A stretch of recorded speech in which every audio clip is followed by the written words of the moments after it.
Welcome. Today we're discussing the FDA's draft guidance on artificial intelligence. This guideline explains how AI can be used to support regulatory decision-making for drugs and biologics.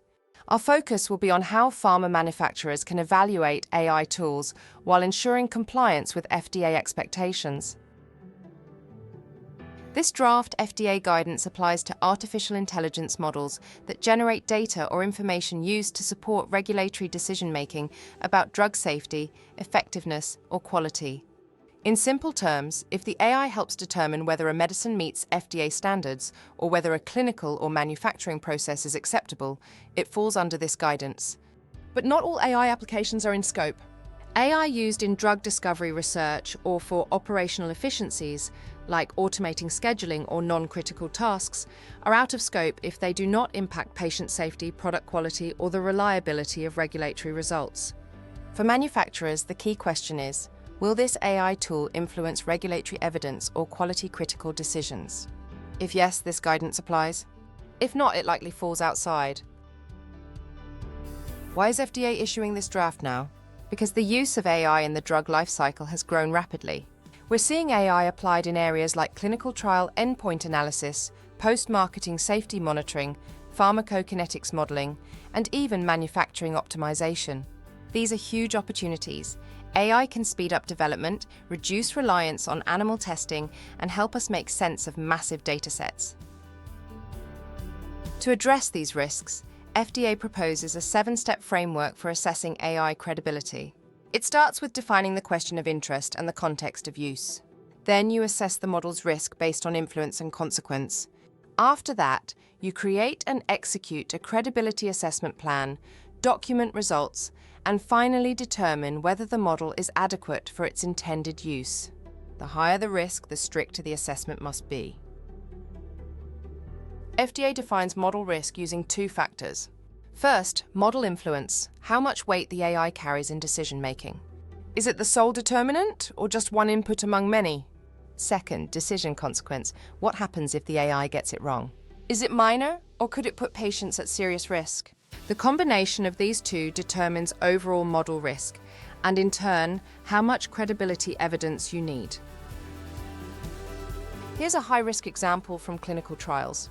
Imagine an AI model predicting which patients don't need inpatient monitoring after dosing.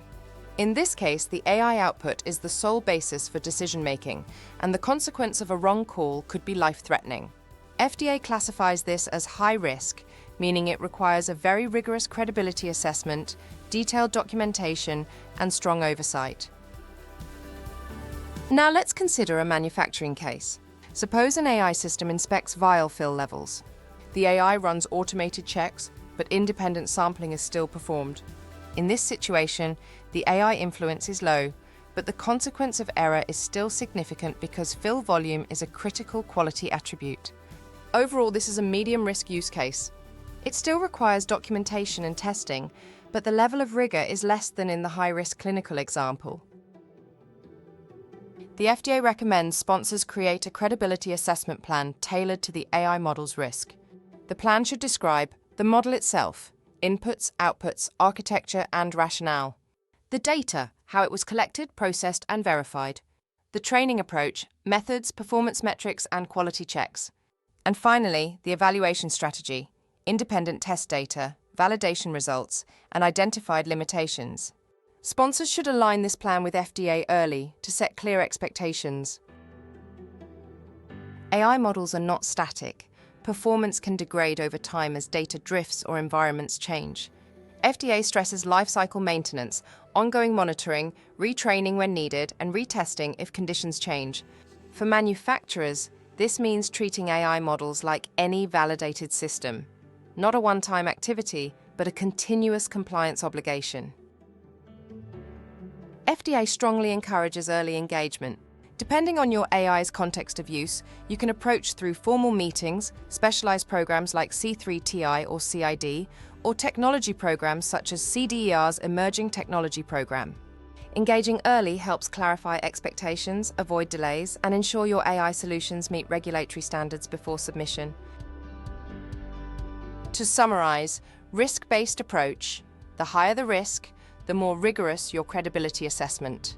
Documentation detail must match the model's risk level. Life cycle considerations, monitoring and revalidation are essential. Early FDA engagement. Start discussions early to align with expectations. The message is clear. AI is welcome in pharma, but only if it is credible, transparent, and continuously managed.